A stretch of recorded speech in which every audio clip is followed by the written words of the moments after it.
On the second day of Christmas, nobody gave me anything, to be honest.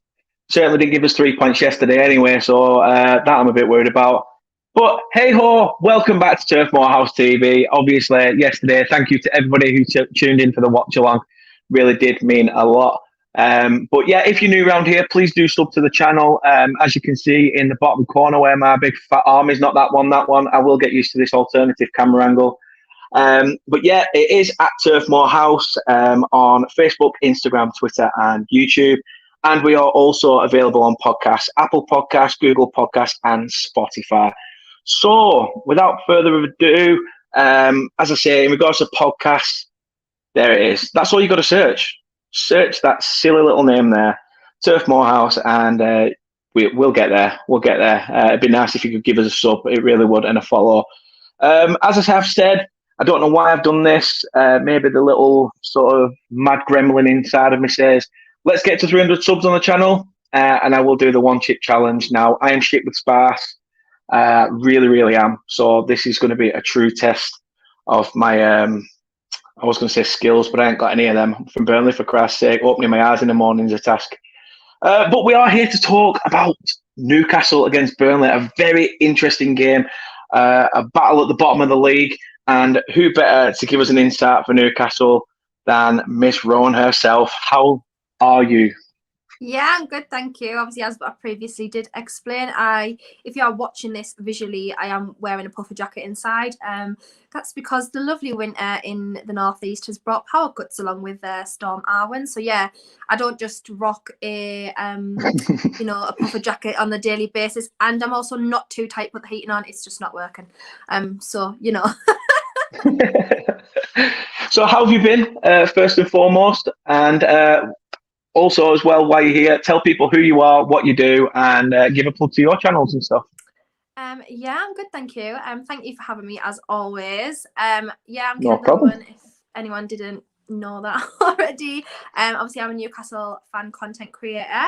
It's almost weird calling myself that now because I only started doing content creation in like October last year, and because I lost my job, I was cabin crew. So obviously there's no flights going on during the global pandemic. So yeah, I lost my job, started doing something that I actually liked, which, well, I did like being cabin crew. Sorry to my old employers, I did like that. But something that was actually a passion of mine, which was football. Yeah, delved into it a little bit. So obviously I have my own YouTube channel. I don't tend to go on there too much, but that is just Kendall Rowan if anyone bothers. I do watch alongs and stuff on there, but that's not very much. I'm starting to get a little bit more into Twitch, so I'm going to do a lot more content over on Twitch.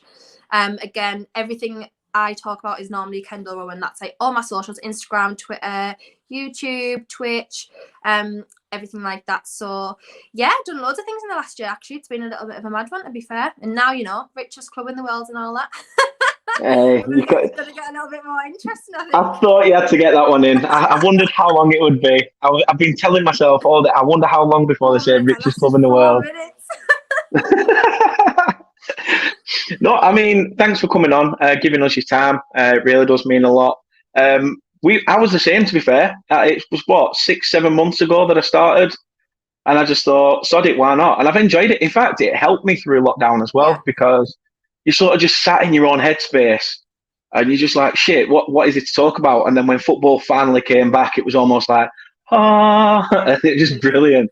Absolutely brilliant. But no, again, thanks for coming on. It's definitely going to be an interesting game this week and a must win for both sides. Looking at some of the comments to begin with, we've got Charlie in the house who says, hi, hope you're well, my friend. Mike Green says, legend. I mean, I've been called worse, so I'll take that. Mark says, hi again. Hi, we were speaking yesterday. Thanks for coming in. Mark's a Wolves fan, so it's nice of him to still stick by. Maybe he just hasn't left. Maybe he's stuck on my YouTube channel, maybe.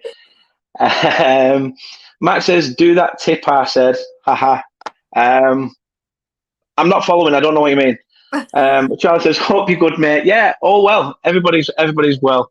The missus is smiling. That's always a good sign.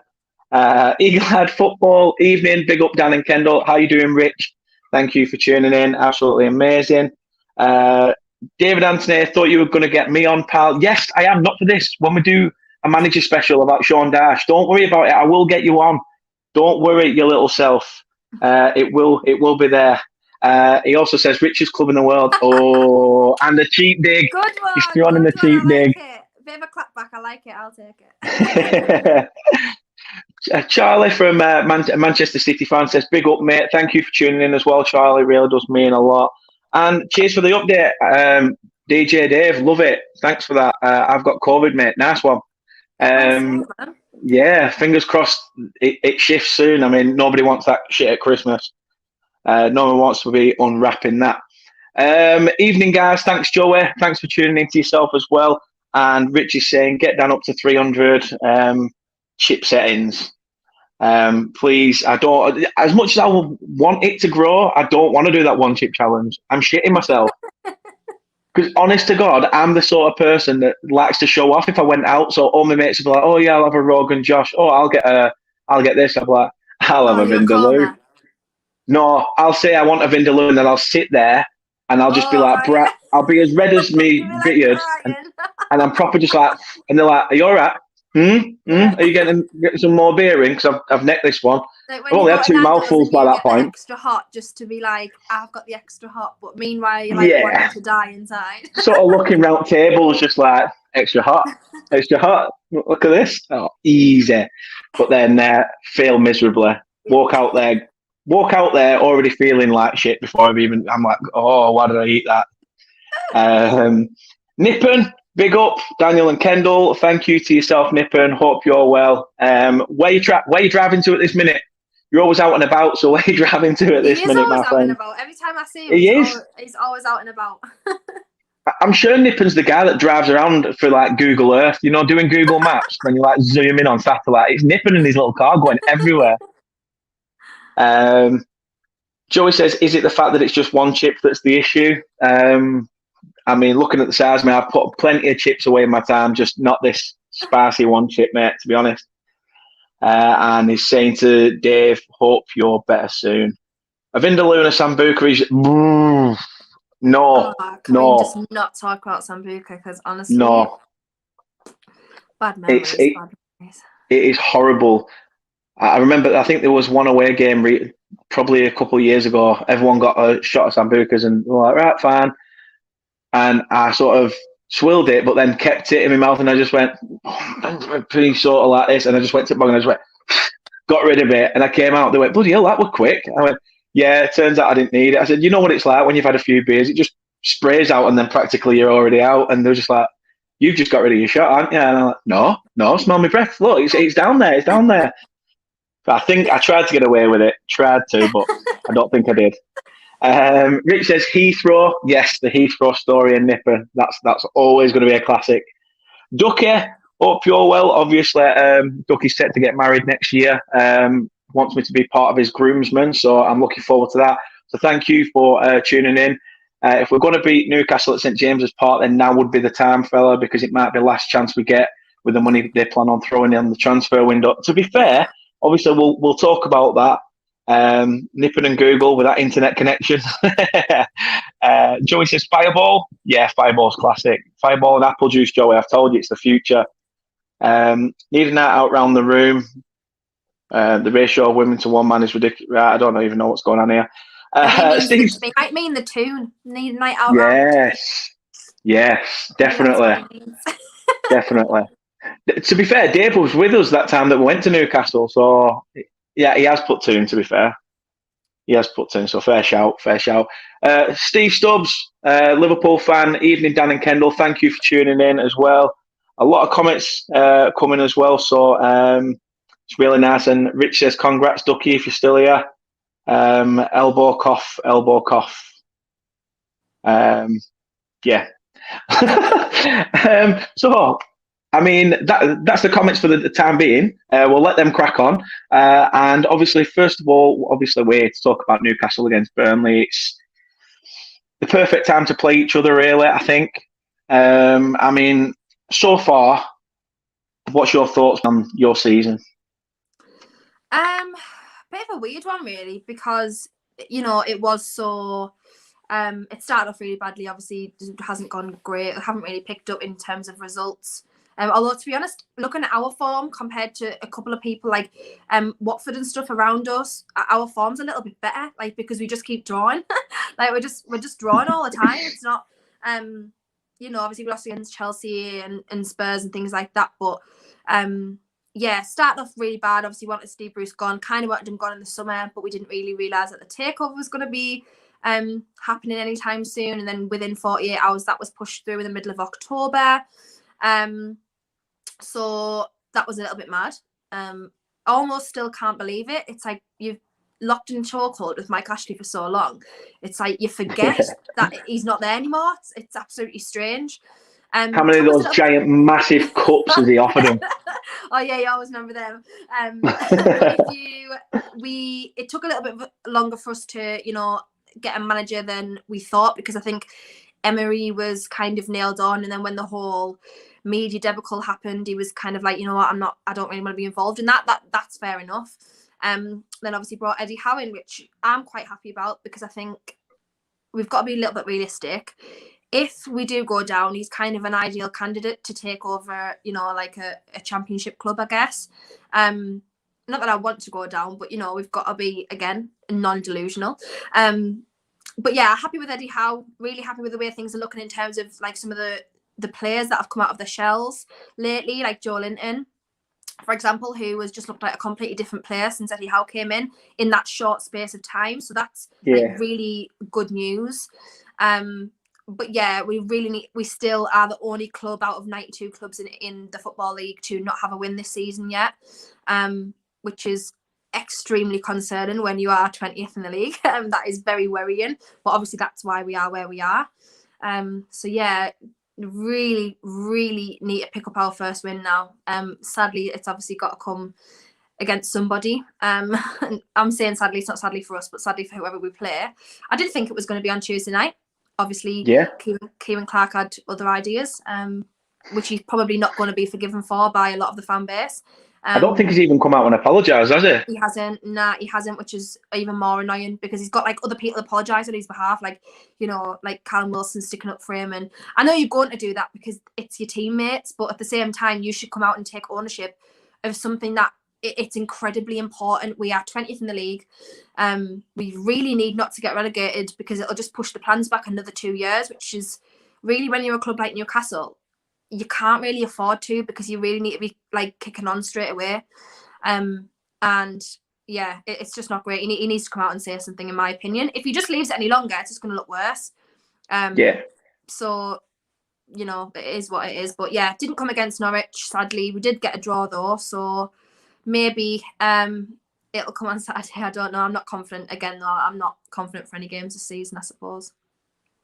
I mean, looking back, obviously going back to what you first mentioned, Steve Bruce, there's a sort of a mix in the fan base. A lot of people, understood, you was brought in as a stopgap. You was sort of like the Roy Hodgson of Newcastle. You sort of come in, steady it out, and then we'll progress. Do you, now that he's gone, almost feel a sense of, he was a bit hard done by because he wasn't given the resources to do what he could have done? No, I don't, because he was given nearly 160 million over his 2 years there, and for us, that is a lot of money. Massive. Rafa was nearly there 4 years and got significantly less than that. So when you look at it realistically, though, it probably wasn't invested correctly. The 40 million on Joe Linton, and fair enough, he's looking better now. But I mean, he's in his third season at the club now, so you would hope that something would have happened before now. The likes of Callum Wilson was a great coup for us. But then, Jeff Hendrick on a free, Ryan Fraser on a free, 15 million for Jeff Hendrick, 15 million for Jamal Lewis, who's barely played, which is wrong in my opinion. St. Maximin's obviously ended up being worth his money, which was about 28 million, I believe. So he's been worth it. But other than that, it's kind of been very, lackluster. And then another 25 million on Joe Willock in the summer. Looking back on that was maybe at the time, right? It was our target. He's pretty much single-handedly kept us up last year through that purple patch that he had. But when you look back at it now and you think he's literally not made one step forward this season at all. And I do understand. I am patient. You're moving from a club that you've been there for 15 years, since a kid, like literally since an absolute child. He's been there, and he's coming to a new club that's had so many changes in the last few months. I get that. That's okay. But yeah, it just wasn't invested correctly. And as I said, Steve Bruce had his issues, and it wasn't just, the results or the fact he was a Sunderland manager. Like, none of us really cared about that. He was 12th choice manager to begin with when he came. Yeah. That's not exaggeration. He physically was 12th choice. Clearly no one wanted the job beforehand, and I don't blame them. He said several things about the fans over his time here, like nasty things like that. We were hysterical, and we were keyboard warriors and things like that. He banned media from his press conferences because he was getting questioned all the time. And we haven't won a game. I mean, till now, still, we haven't won a game since March last year. Now, March this year. Last season, I meant. March last season. We've gone 190-something days now without a win. And for me, that's just not good enough. Any other manager would be questioned, yet he was just giving excuses all the time. So for me, I'm glad he's gone. I hope he enjoys his relaxation time, because towards the end he was looking ill, and I just don't even know why you would put yourself through something like that. He was looking really actually unwell. So I hope he enjoys his relaxation. I'm sure he'll be back into management at some point soon, or at least football in general. But yeah, it just wasn't the right fit, and it never ever was really. No, that's understandable. And obviously, as you said, he did start to look a bit ill towards the end. Talking about him as well, the appointment was a bit strange. As you said, 12th choice. He literally just left Sheffield Wednesday in the shit as well. Didn't even tell him he was leaving. They found out through social media that he'd gone. That's what kind of money is. It's madness. In a way that, from what you said, it sort of screams that he's tried to emulate Fergie, the banning of media and doing these little things that Fergie did.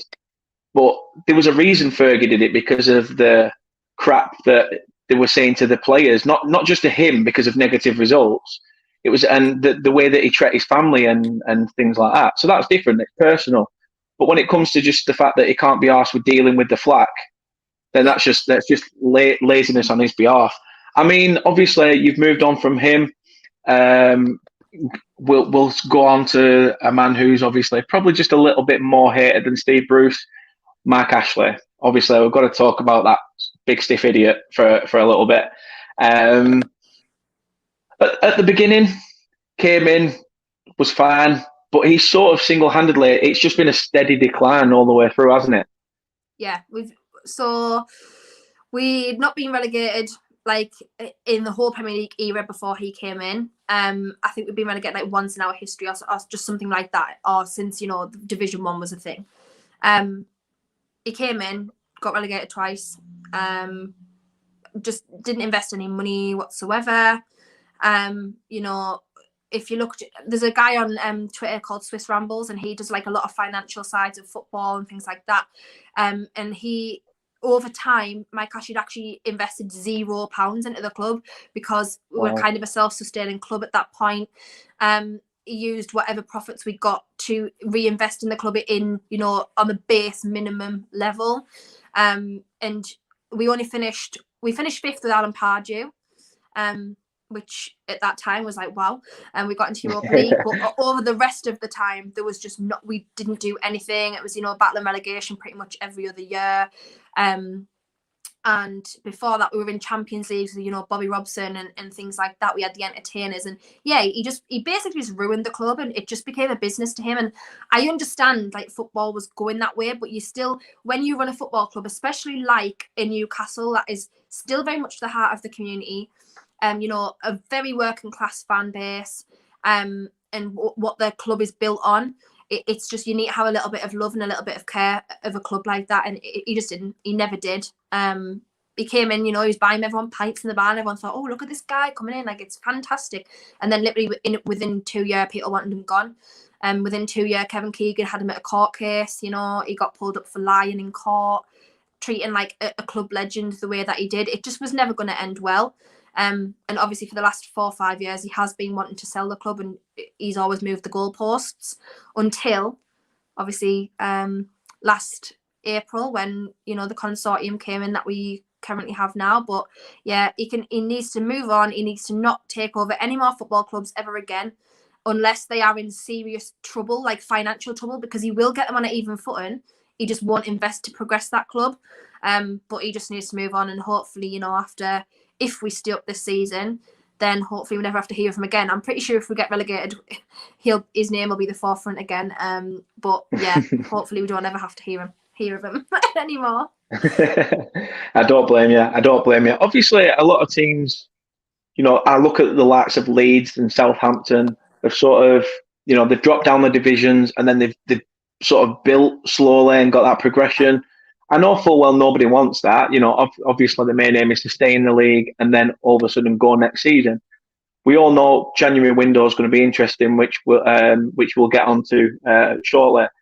But obviously, the consortium that's come in, Amanda Staveley and her partner and everything else. I mean, what's your thoughts on them, especially when you heard the news that they were interested? So obviously last year I was a little bit in shock because we've heard it all before. We've been here several times with Mike Ashley, you know, the takeovers on the cards, someone's interested in buying. This time it was a little bit more credible because it was actually Rafa Benitez who brought Amanda's attention to the club, and she was his guest at one of the games. So I mean, this takeover's kind of been in the works for about 4 years. Wow. Due to the fact that, you know, a state investment fund was involved in terms of PIF in Saudi Arabia, it has took a little bit longer. There's been lots of things that have gone on that probably shouldn't have on behalf of the Premier League, things like that. Hence why Mike Ashley decided to take them to court in the middle of the year. And basically just, I don't know whether his intentions were to get the takeover done or to get compensation for it not happening. I don't know. Maybe it was a mixture of both. But obviously that case never needed to be heard properly because the Premier League decided that if the piracy issue was solved, then that is the takeover is going to go through. Richard Masters has since come out and said that that isn't the case. It wasn't anything to do with the piracy, but it seems a little bit strange that the piracy issue was resolved and within 48 hours the takeover had gone through after previously just being like kind of swiped off the cards. So I know that their heart is in the right place in terms of you wouldn't fight for a club for nearly 5 years if you weren't interested in making the club the best it possibly can be. So I do get that, and I do appreciate them. I appreciate the communication that we've had since the takeover. I appreciate the fact that they've got involved in the community already immediately and within the fan base. I get that. I completely understand people's issues with human rights problems in Saudi Arabia or, you know, homophobia, things like that. I completely understand that, and I think we shouldn't ignore that as Newcastle fans. It isn't up to us to speak about it, and I wholeheartedly believe that as well.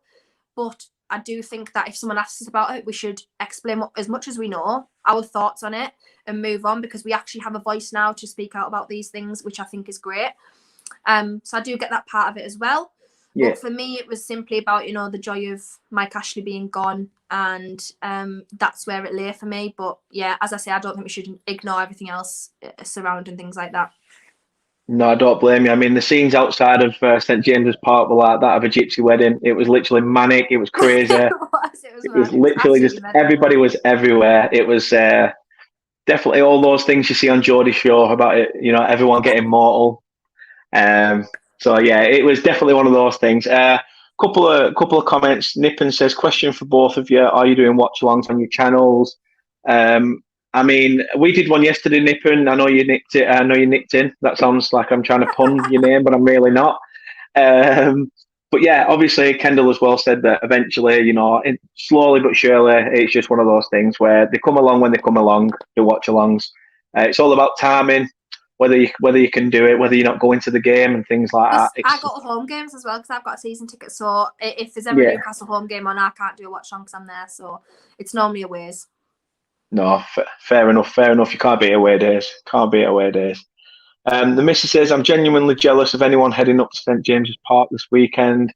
That'll be a cracking night out after the game. Next time, hey, play cards right. I should have done it. I should have said, oh, guess where we're going? Early Christmas present. Yeah. But yeah, I pissed on my chips with that one. David English, how are you, my friend? Evening, fella. Hope you're well. Joey says, shame it won't be Saturday for your first 3 points. Then obviously singing about Jeff Hendrick, who I don't even know why you belittled yourself to that, Joey, to be honest. He's awful. He's awful. Nice Rich hair, Sports. nothing. Yeah, exactly. Exactly. That is it. You know, the last few times I've slated him on Twitter, like where I've said, "Oh, I can't believe Jeff Hendrick's starting," or "Can't believe he's scored every single time I've done that." So, like quite literally, the last 3 times I've said it, he scored. So I'm like, oh, I just need to ignore him now. No, I don't. I think maybe he's doing it. Yeah, slate him all the time. Slate him this weekend, and you've got the shithouse 1-0 win against Burnley, and Jeff Hendrick grabs a goal against us. Oh, I'd hate that. I would hate that. Rich Sport says, hi all, how are you, Rich? Thank you for tuning in. Ankit says, big up Kendall and Dan. Thank you very much, Ankit. Ankit, to be fair, messaged me earlier. He said, oh, I can't see your thumbnail on YouTube. Like, you need to sort it out. So thank you for giving me the heads up, because I didn't know. As you can see, I do all this crap on my phone. To be honest, I do need to delve into some high-tech gear, but up in Burnley, it's hard enough to get a Wi-Fi signal, let alone on a laptop. Mrs. is saying, hi, Rich. Everybody's saying hi to Rich. You loved, mate. You absolutely loved Rich. Hope everyone is good, definitely. And he's hit the nail on the head with that comment, hasn't he? And it's definitely an important game for both teams. The Mrs. says, not too bad. Hope you're well too. Rich says, can Newcastle get the right players in Jan to avoid relegation? I'm sure, obviously, we'll touch on that as well in a moment. As well as Nippon's question regarding Newcastle competing for Europe. There's a lot of obviously positivity coming from St James's Park in terms of what can be achieved. Ankit says 2 back-to-back 6-pointers for Newcastle. Don't get me wrong, I feel both Burnley and the Magpies are getting relegated, in my opinion. Ankit, I've just been singing your praises. What are you doing? God's sake. But seriously, which 3 Newcastle players would Dan take in Burnley given a choice? Interesting. I'd take Freddie Woodman in as an understudy to Nick Pope. Potentially, I think a player like Almiron would actually play pretty decent under Dash, to be fair. And when Callum Wilson's probably about 36, he'll probably end up coming to Burnley to join Brexit FC. So, you know, there's always that. There's always that. You've called it Brexit FC. I'm actually howling. Big Dave said, big game Saturday. Worried about Asprilla, to be fair. Got to stop the ball. 20 years behind there, like Dave. Yeah, just a bit. Got to stop the ball into basically Shearer. Oh, mate, honestly, I wish we were 20 years ago. I do. More than anything, more than you actually know. I bet. Just saying it as it is. I love you, Dan. Don't worry.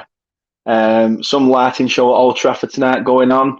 Hey, it's all well and good having a lighting show, but you need to put a show on the pitch of the Man United, let alone fancy lights. You're not Blackpool. Because I will laugh so hard.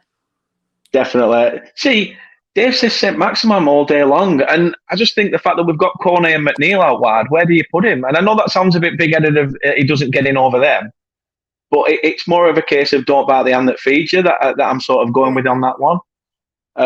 Plus, his wages are probably astronomical, and that's probably another thing that will just Burnley would have to sell turf more, mate, basically. Now, Kane, big up, mate. Hope you're well as well. Joe Linton 2 makes Andy Cole look like Ali Dyer.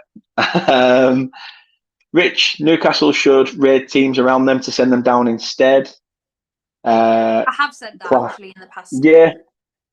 I don't blame you. I don't blame you if you did. Not to send you down. I just think like that's where we should be looking, because we're not going to get like, we might get cast-offs, like, you know, like if you look at the bigger teams like Marshall's obviously been mentioned, things like that. We might get people like that, but like we're not going to get major players from Chelsea or Liverpool. We're just not going to do that at the moment. Why would we? And they just wouldn't come. It's as simple as that. So I have said in the past, obviously we'll go into it in probably shortly about transfers and stuff. But yeah, I think we need to be looking at the teams around us and kind of trying to poach the better players from the likes of yourselves. I'm not saying we will, but that's just, if I was in charge, that's what I would be doing. Yeah, of course. If you could set the best players off the teams around you, then you've got that chance of progression and in a steady sense as well. Nippon says that either of you see Alan Saint-Maximin as a future France international. It's hard because France. Third. If he fixes up his final third, then maybe, but I don't think he'll be a starter in my opinion, just because of the France squad. It's insane. I do think he'll get called up if we kind of progress, or if he goes to a higher level team. But yeah, not at the moment. Yeah, I'd say it's same. Dave says he'd walk in, you'd have him behind Cornet and Wood. True. I don't know what Richie's saying. I don't know what the Watford fan's saying. And Watford fan was worried about a couple of their players being nicked by Newcastle. Now, if so, I could see Ismail Assar. Yeah, you'll probably. I don't mind Dennis either. I don't think Emmanuel Dennis is too bad. But other than that, there's not really anyone I would take for Watford. Plus, they have got a few little cheeky ex-Newcastle cast-offs like Musa Sissoko and Danny Rose anyway. So, that's not even me being rude because our squad's as bad as it is. I don't think we need any more, not great players that we already have. So obviously we'll touch on the fact that it is Newcastle versus Burnley and Eddie Howe has ties to both clubs. As you've already said, the appointment was, you was happy with. Mm-hmm. How do you see it going for Eddie Howe? I mean, it's strange because obviously at Bournemouth they didn't really have much of a war chest till they became a Premier League team. And then obviously he had a bit of money to play with. And he did buy astutely, to be honest. But Burnley didn't have that much to play with because our chairman at the time wanted change out of a tenner. So he was really bad. But in his time at Burnley, to be fair, that he gave to us, he was always positive. It was always playing on the front foot, which, to be honest, it sort of was contradictive when you watched the Newcastle-Norwich game because he wasn't as forward-thinking as he usually is. In that game, it was quite defensively set. Yeah, because he did say in his interview afterwards that he had to just totally change the game plan. Obviously, with Kevin Clark being sent off, he had to change it, and because it left us an attacker short. Because he obviously then substituted Federico Fernandez on to play at centre back. He should have been on anyway, but that's a different story.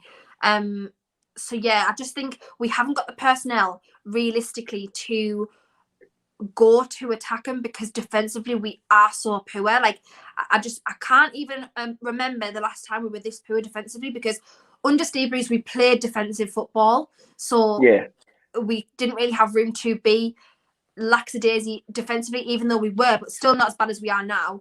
And under Rafa we were so reliably defensive.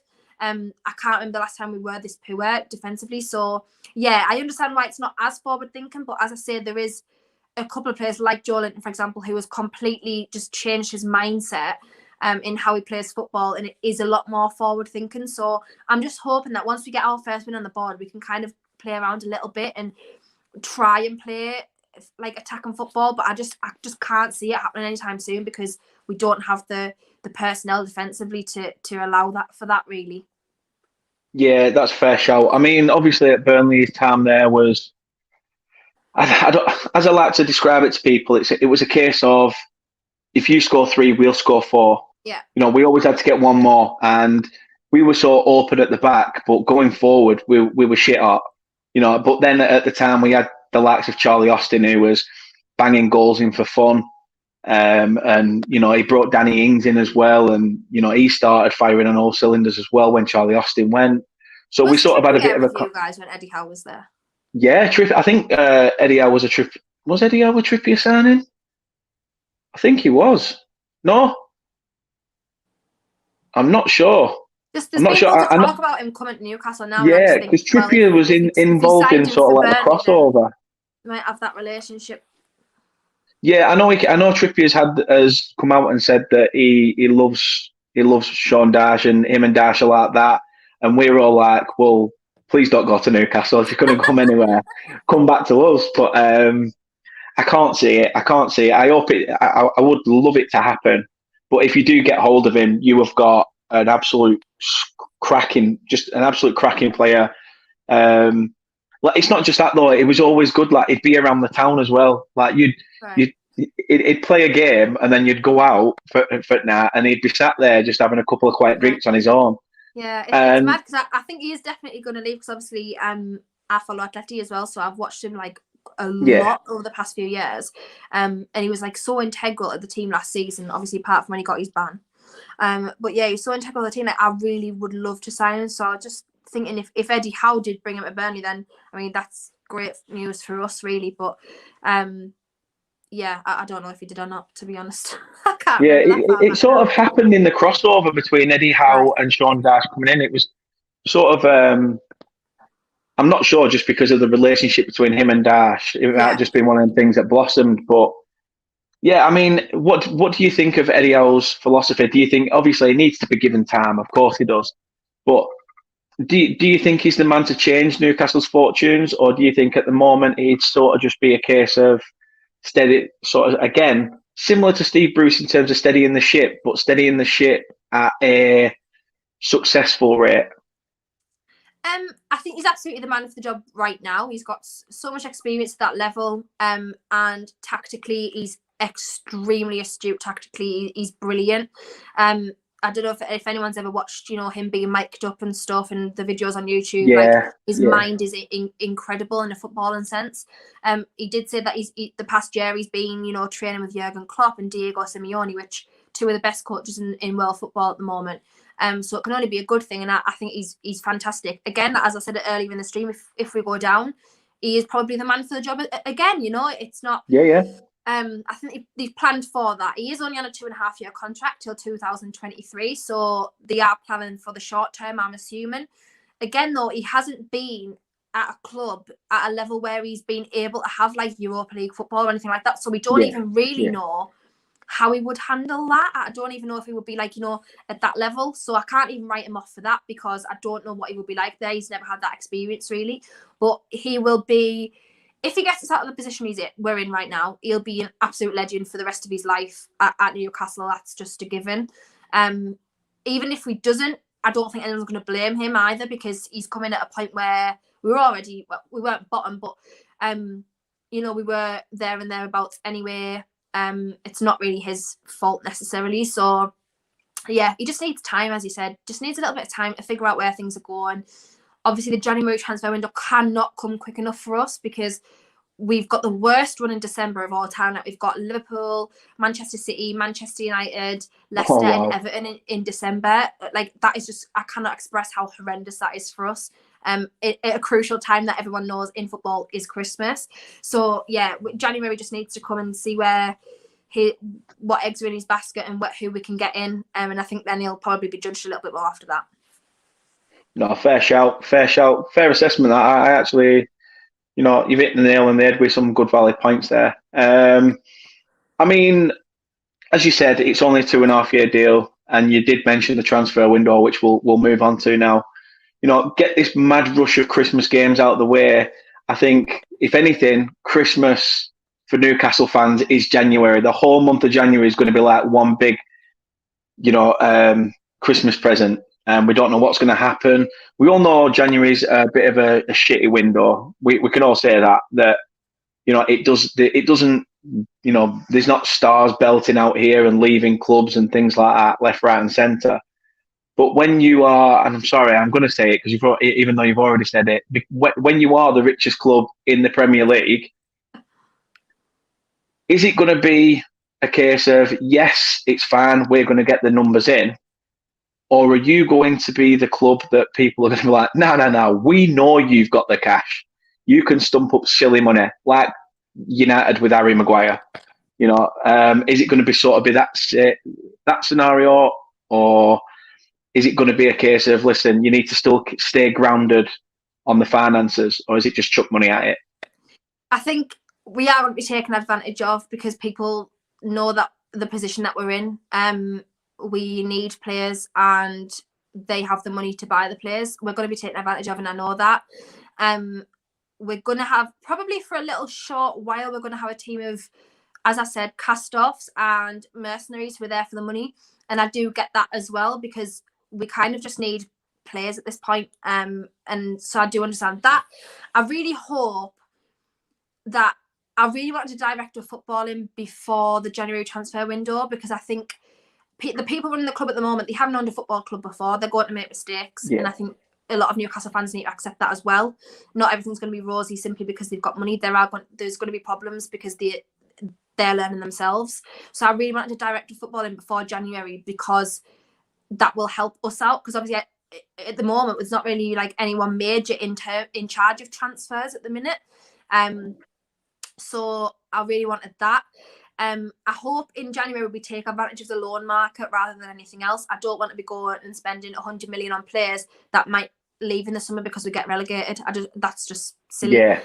So realistically, the loan market would be ideal, unless you are looking at players who are happy to stay and don't want a relegation clause in their contract. Because I believe Joe Willock has one. He has a relegation clause in his contract. Wow.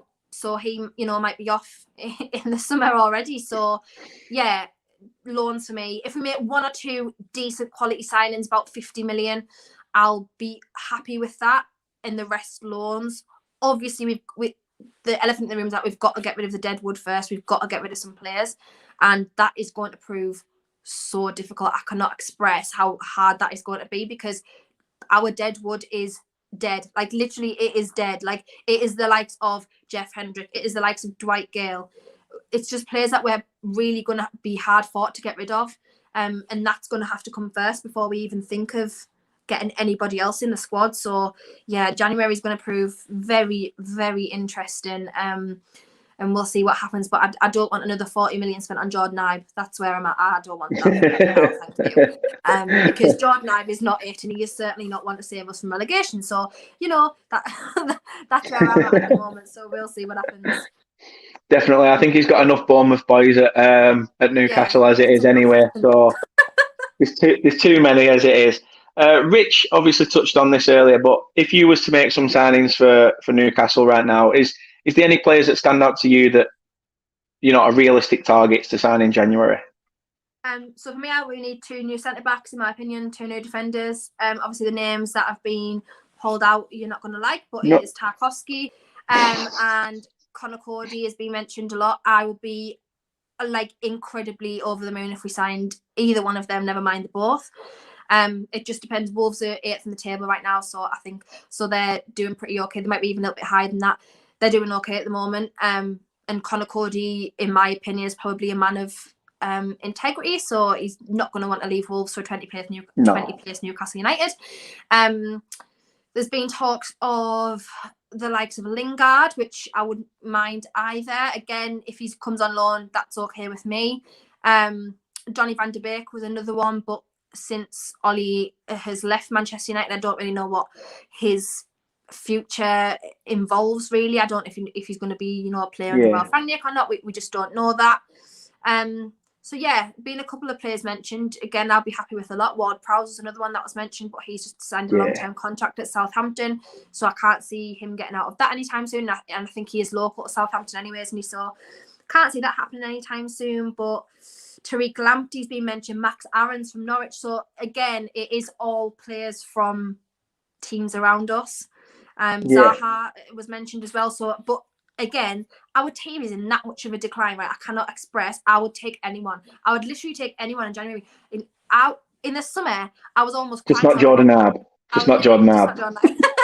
Look, if Jordan Ibe wants to come, then you can come, but not 40 million Jordan Ibe.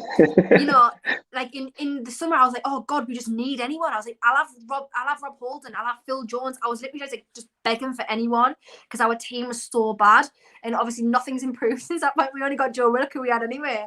So it's just like anyone of any sort of quality at this moment in time for me would be incredible. But I do think the major point for us is centre backs. We are so desperate for a centre back. Well, 2, to be honest. No, fair shout. I mean, if Tarkowski is to go to you guys, he goes probably with our well wishes. I mean, he's served us well pretty much while he's been here.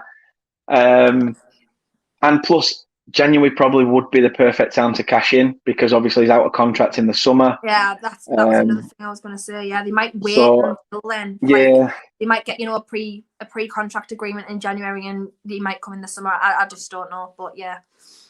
Yeah, maybe one of those. We'll buy him, loan him back to Burnley for the rest of the season. Yeah, but you never know. You never know. Some of the comments, Steve Stubbs said, "Don't forget to turn your Twitter off this time." Yes, I won't. Had issues the other day, and fingers crossed we won't have them again. Obviously, Ousmane Dembele got mentioned a few times as well. Obviously, Ankit says that he's injury prone, but when fit, he nicks it due to his finishing in terms of over Saint Maximin. I mean, he's a decent player, of course he is, and I think I like the fact that you're also going for young quality players as well, not just people that are like back end of the career that have played pretty decent. So that's always a positive. As well, it was another one mentioned loads of times. Yeah. No, that's true. That's true. Lacazette was another one that was mentioned as well. Honestly, at this point, we've been linked to like literally every single person on planet Earth that's available. So, like, I wouldn't be surprised. We'll probably get not one single person I've mentioned just there and just get randomers. Like, that's what'll happen. You'll be like, won't it? Newcastle announced Kendall Rowe, and you'll be like, yes! But Rich says, what's Burnley's budget now? To be honest, probably a Freddo, a packet of squares, salt and vinegar. Has to be salt and vinegar. Yeah, we've not got that much money for Pringles. We're not big time yet. So it was such a random sign of it was just like not a Burnley player at all. Like, I was so shocked, but he's done so well. Like, he looks really good. Yeah, it's one of those. If he keeps that up till the end of the summer, then we will lose him. It's like I've said to people, though, when you've had the same team for what seems like an eternity, and they're now getting older, they're a bit more robotic. They're like 11 statues on a pitch, and they just don't move.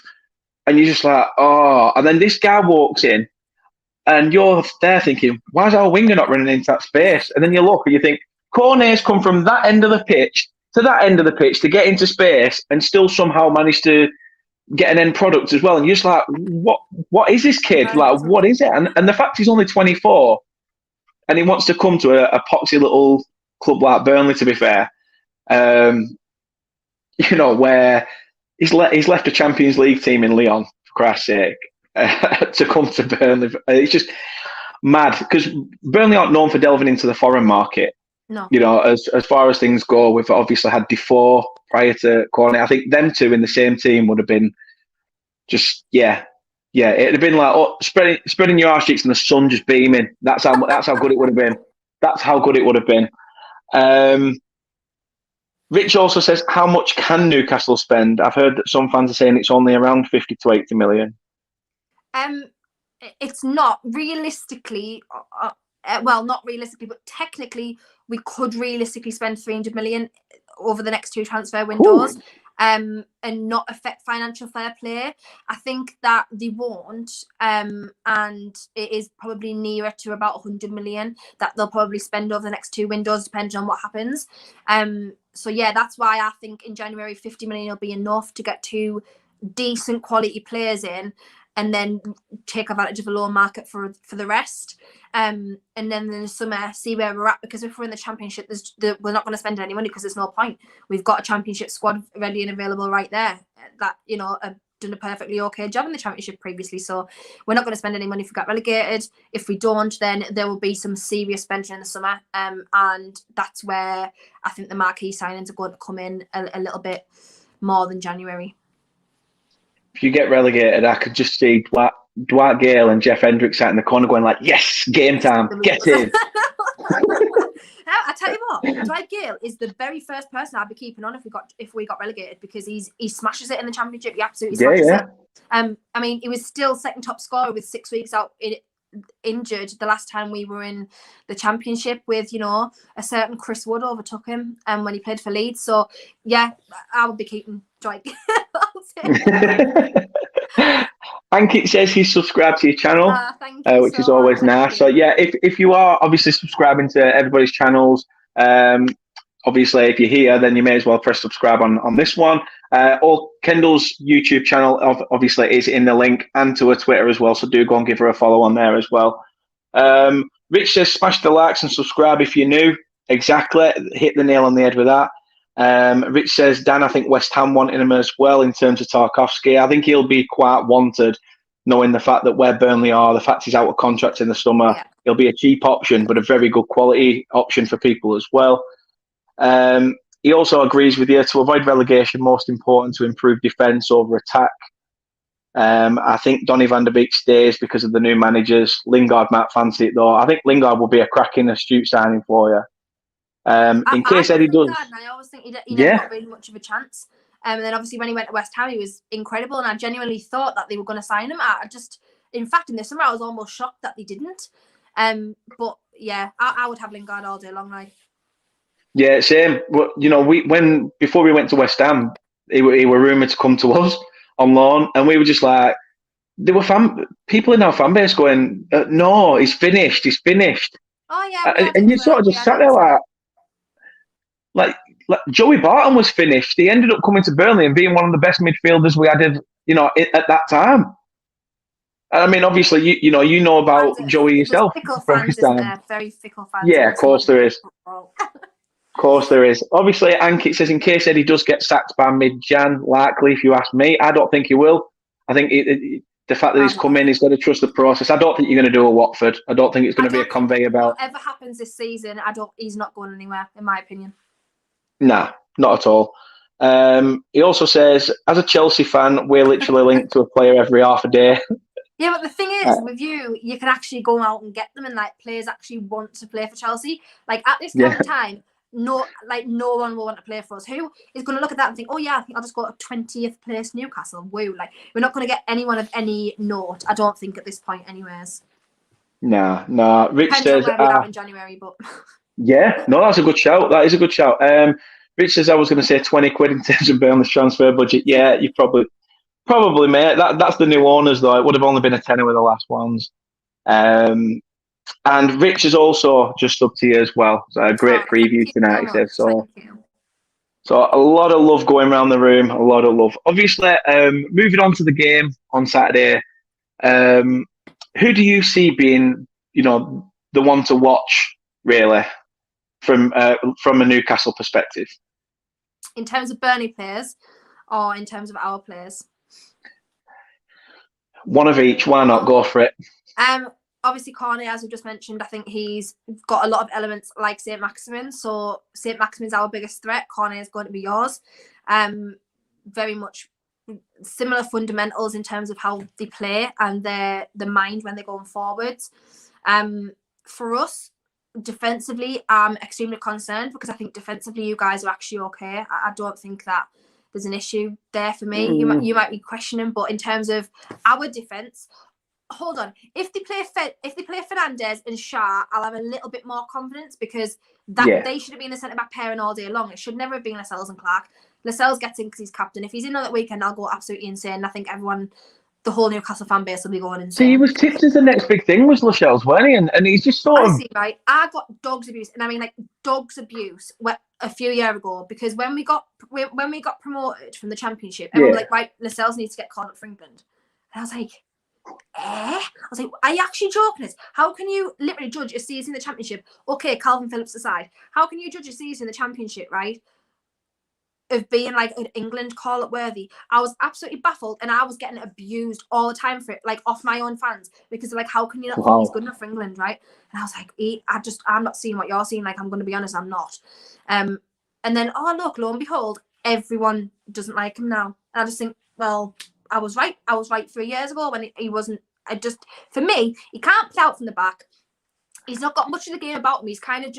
He's like a lucky defender. He'll not be in the right place at the right time, but then he sees a problem, he'll go and fix it. So it looks like he was meant to do that. That's just how he is. And I just, for me, he would just be gone for me, honestly. If he's not going, if we can't get more defenders in January, he'd be going out on loan for me all day long. I cannot abide him, honestly. He might be a nice person, right? But as a footballer, he's just not for me. Kieran Clark won't be wanted anywhere near that squad ever again now, in my opinion, especially depending on what happens with us. So yeah, Lascelles just no. Defensively, if you guys are on like form and if you're thinking correctly, you'll just absolutely abuse our defense. Depending on who plays, as I say. If it's Fernandez and Charlotte, I have a little bit more confidence. But if Lascelles is slotted back in there, oh my god, I'll lose my absolute head. Like, as you can tell, I'm really a big fan. Huge fan. Yeah, massive fan of him. Massive fan. I can see that. That's why you're wearing that black, because underneath the shirt actually has his name written on the back. That's how much you love him. That's how much you love him. I don't know what I did then. I pressed something. Nathan Warnock has said, big up to Dan and Kendall, another subscriber to add to you so much. Thank your you. collection. So thanks, Nath. Thanks for that. Does mean a lot. So obviously, we'll move on to your predictions.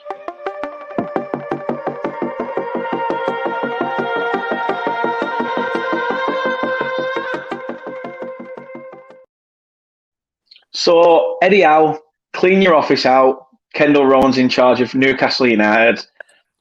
You've got the game against Burnley this weekend. Who you picking as your starting 11? It wouldn't be much changed from Norwich, in my opinion. It would be obviously Dubravka in goal, Manquillo, Shah, Federico Fernandez, and Jamal Lewis as a back four. I'll be maybe looking at. I would personally want to play a 4-2-3-1, but I don't think it's going to happen. That's just my favourite formation, and I think we probably have the personnel to do so. It's probably going to be a 4-3-3 or a 4-4-2 if I look at it. But then midfield will be Shelvey, Hayden. I'll be dropping Willock for this game simply because I think we really need to focus defensively again. And if we are okay going into about the 65th, 70th minute, then we can put him on as an impact sub like we did last season. So it'll be Hayden, Shelby in the middle, St. Maximin and Almiron for me, and then Joel and Callum Wilson probably. That video you retweeted earlier of Eddie Howe screaming to Joel Linton, that's brilliant. Is that? Saying, absolutely brilliant. Brilliant. Come on, Joel, have it. Love it. Yes, that's what we need. We love that. I love that from Eddie. That is quality. That is quality. I think, to be fair, I think we'll obviously come up against you. Dash has been a bit more experimental this season. He's sort of been not just sticking with the 4-4-2. I say experimental, it's more of a 4-4-1-1. So he's not changed that much. But just a little tweak in there every now and again. 4-4-2 in disguise. Yeah. In a way, I think it's almost like a 4-3-3. The way it's sort of set out. It's more that just like that the two wingers are more advanced than the three in midfield. So yeah, obviously Pope in goal, Matt Lawton, who's been absolutely formidable at the moment at right back. Tarkowski obviously comes back into the frame as well after his suspension, so he'll be back alongside Ben Mee, I think. Charlie Taylor at left back, who was man of the match last night, in my opinion, kept Wolves at bay. Three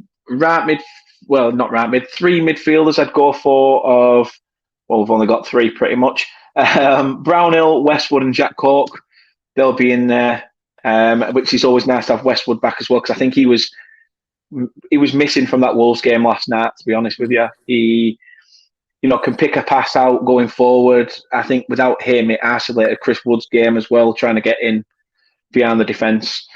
Up top would be Chris Wood, Cornet on the left and McNeil on the right, trying to utilise them as sort of inside forwards. But he may stick with what he did. He may stick with the same team against Wolves. If he does, then I'm not too fussed. I just want a bit more urgency, because that Wolves game was sort of so lacklustre. You could see that the teams wanted to attack, and it was almost like they hit a wall, and they just thought, turn back and play it back again, and then just piss about with it. And you're just like, oh, for Christ's sake. So it was just one of those really infuriating games last night. But we move, and obviously this game's quite important for both sides, as we've said. So on that note, what is your score prediction? Obviously, your away form's all right, which is concerning to me. Yeah, it's concerning to me. I always find with you guys, though, you struggle at the start of the season, and as soon as January comes, you kick on. And I always find that with you, like, you always have the second half of the season better than the first. But yeah, away form is concerning for us, considering how terrible we've just been in general. Not even just at home, just in general, we've been awful. The Norwich game for me was a shining light, because even though we had 10 men, I thought we played quite well. It wasn't too bad. So that's why I want to stick with that team. So we need to win. This is now our cup final. It's like our cup final of the season at this point, like absolutely desperately. I hope the fans are on side the way that they were on Tuesday, because that helped significantly as well. But I'm going to go 2-1 Newcastle. Obviously I'm normally quite realistic in terms of, like, if I think we're going to lose, I'll say, well, we're going to lose. I'm not one of these, oh, we need to win at any cost. What we actually need to win on Saturday? Like, it's not even funny. If we don't win on Saturday, we're goosed for the season, because if we don't beat you or Norwich, like, there's just no one we're going to beat. It's impossible, really. If you can't beat the teams around you, you're not going to beat anyone else. So yeah, 2-1 for me, 2-1 Newcastle. I was thinking the same, but obviously in the opposite direction. Yeah. Of course. It could go not that I have this game, I think. Yeah, it definitely is one of those games that could literally be. It could be as open as that 3-3. Previously that we've had, and obviously I know we've already played each other at St James's Park in the cup this season. But obviously that were completely different squads. Wasn't it? Yeah. So as long as we're not in for a flaming boring game as much as that one was, then I'll be happy. But yeah, it's a must-win game for both sides. We got a point yesterday, and I said to people, if we'd have got a point and get the win on Saturday, I'd snap your hand off right now. Yeah. So we've got the point. Let's do the hard stuff and try and get the 3 on Saturday. But no, obviously, thank you first and foremost for coming on. It really does mean a lot. I mean, I want Newcastle to stay up. You're a really good club, and I know people give you a lot of shit because of the fact of, oh, history's nothing. But, people say Burnley's a small club. We've got history as well, but it's just one of those things. It's now a new chapter for Newcastle. It's a completely new book. Once you finish writing a book at school, you got given a new one. And this is Newcastle's own chapter to write now. And obviously, good luck for the rest of the season. Fingers crossed it all comes up. But I do want to end on a little game. So I've got a little game called This or That. Okay. And basically, you pick either or the other, one or the other, basically. So we'll get into this or that. This or that. Yeah, I don't know why I decided to go all American voice and try and do my own little intro. I love it. I should have put a little y'all in there. Y'all ready for this? Or y'all ready for that? But yeah, basically this is this or that. You just choose either or the other, and we'll take it from there and see what your answers are. So first of all, home games or away games? Home games. Interesting. Netflix or YouTube? Ooh, Netflix. Nice. Because it's all I really watch. I don't watch normal TV, me, honestly. I don't watch like satellite television. I watch Netflix, YouTube, or Amazon Prime. I don't watch any normal television. Like, you could ask me what's going on, I wouldn't have on a single clue about what's going on in the real world. I don't watch it at all. COVID, what's that bullshit about? Work hard or play hard? Oh, I would have to go with play hard. That my life's my life's kind of ran off, YOLO, as we say. So yeah, play hard. This is a bit of a tough one. Alan Shearer or Bobby Robson? Oh, I don't think that's a question I wasn't expecting to be asked in my life. Ever in my life. Simply because Alan Shearer, I saw him as a player and what he did for the club. I would go with Alan Shearer. But I'll be getting wrong because my auntie is actually married to Bobby Robson's nephew. So you can get away with it then. Sorry, you've got away with it. I'm getting wrong. No, Alan Shearer, only because I really did see the impact that he had on the club over the likes of Bobby Robson, because I was only it was early 2000s, so I was only 6, 7, 8 when he was manager of Newcastle. No, fair shout. Facebook or Twitter? Twitter. Yeah, hands down. Ginola or Gaza?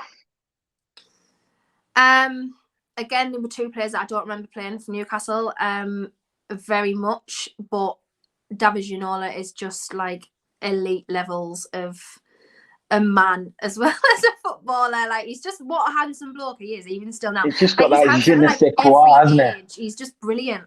So yeah, even though I do love Gaza, and I think it's so sad the way Gaza's life went, because he was such a talented footballer, but yeah, David Ginola.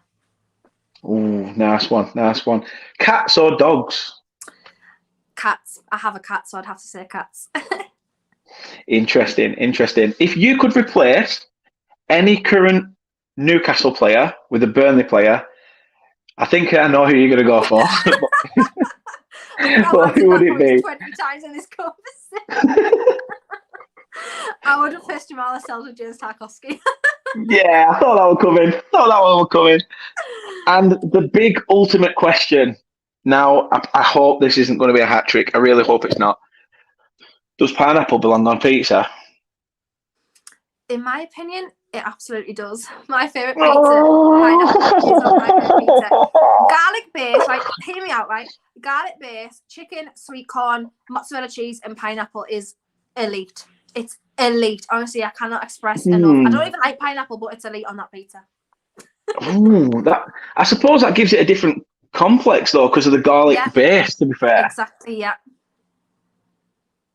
Honestly, if anyone likes pizza or like is okay with pineapple on pizza, or even if you're not, because normally I'm not, but for my local, I just get a 4-topping pizza, and it is cheese, sweet corn, chicken, and pineapple on a garlic base, and it is like garlic bread base. It's just elite.